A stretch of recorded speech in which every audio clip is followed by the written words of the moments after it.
শ্ৰী শ্ৰী শংকৰদেৱ আৰু শ্ৰী শ্ৰী মাধৱদেৱ বিৰচিত কীৰ্তন ঘোষা আৰু বিপিন চুতীয়াদেৱৰ কথা কীৰ্তন। শ্ৰী কৃষ্ণায় নমঃ। শ্লোক।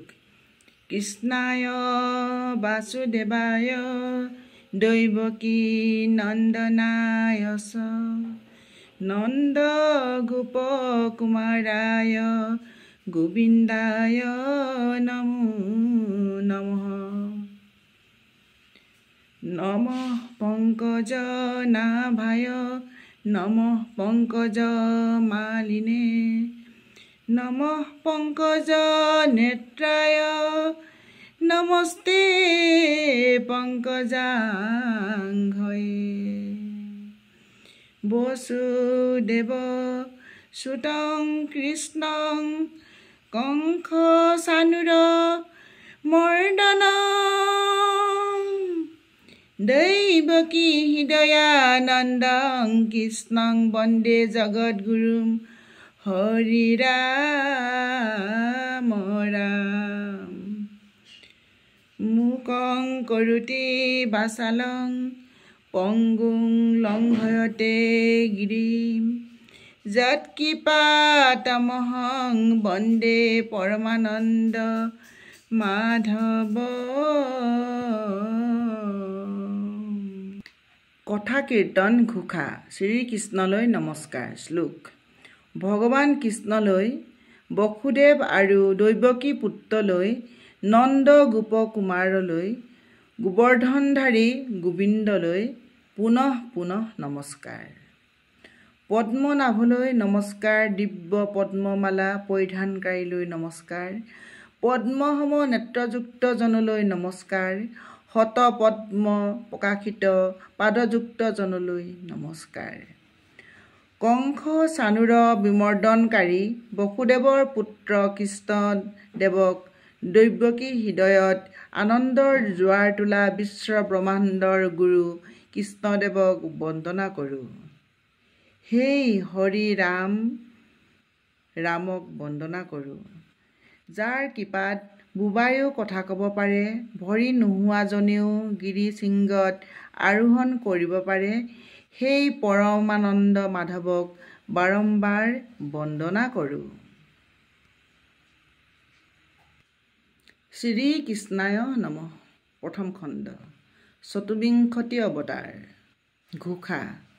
জয় হৰি গোবিন্দ নাৰায়ণ ৰাম কেশৱ হৰি ৰাম ৰাম কেশৱ হৰি। প্ৰথমে প্ৰণামো ব্ৰহ্ম ৰূপী সনাতন সৰ্ববতাৰৰ কাৰণ নাৰায়ণ। তজুনাভি কমলত ব্ৰহ্মা ভৈলা জাত যুগে যুগে অৱতাৰ ধৰা অসংখ্যাত।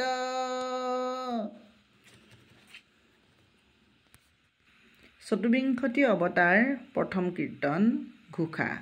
যিজনে সংসাৰৰ দুখ দুৰ্গতি ত্ৰিতাপ হৰণ কৰে, বেদৰ যি অধিকৰ্তা, বেদৰ গুপ্ত বিত্ত নাৰায়ণ যাৰ নাম, যি সমস্ত বিশ্ব ব্ৰহ্মাণ্ডৰ প্ৰাণী পদাৰ্থত ৰাম নামেৰে ৰমণ কৰি আছে, ব্ৰহ্মা বিষ্ণু মহেশ্বৰ তিনিওকে যি পৰম ব্ৰহ্ম নাৰায়ণ নামে আচ্ছাদিত কৰি ৰাখিছে, সেই কেশৱ, সেই ৰাম হৰি কেশৱৰ জয় হওক। পদ।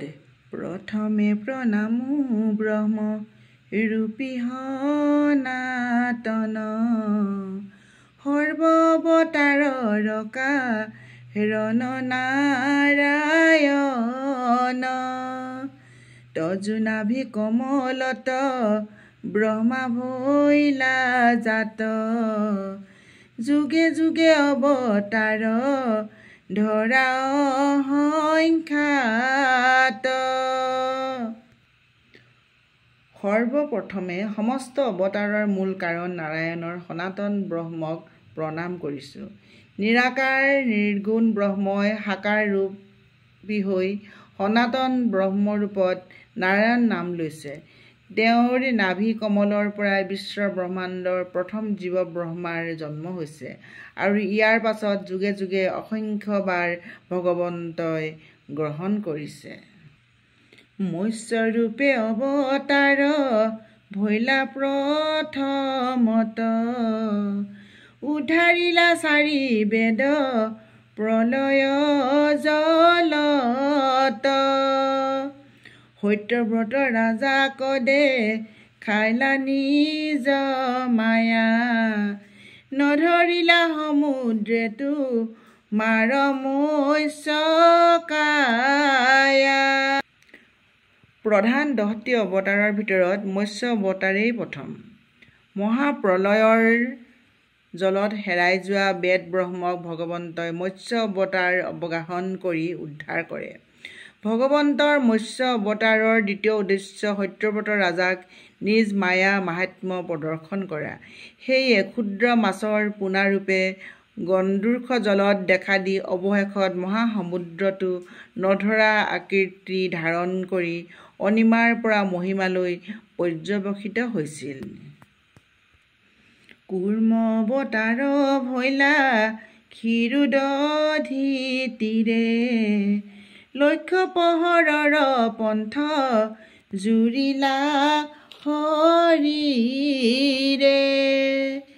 কৰিলে ক পৰিস্তুতি সুৰাসুৰ নাগে, ধৰিলা মন্দৰ গিৰি প্ৰভু পৃষ্ঠ ভাগে।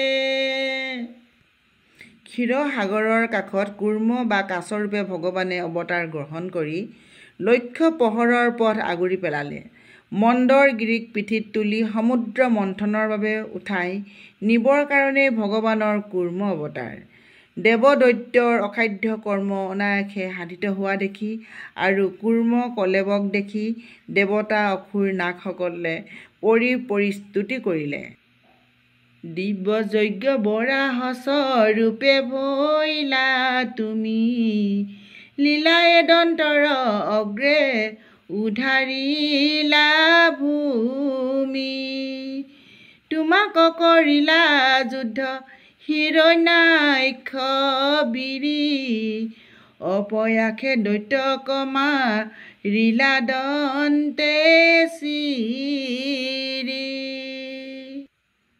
মহাজলধিত দৈত্য হিৰণ্যাক্ষবীৰে পৃথিৱীক লুকুৱাই থোৱাত ভগৱন্তই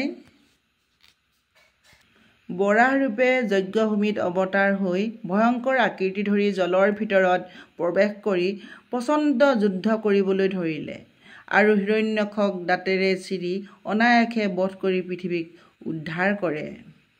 আদি দৈত্য হিৰণ্যকশিপু বলিয়াৰ, নৰসিংহ ৰূপে হিয়া বিদাৰিলা তাৰ।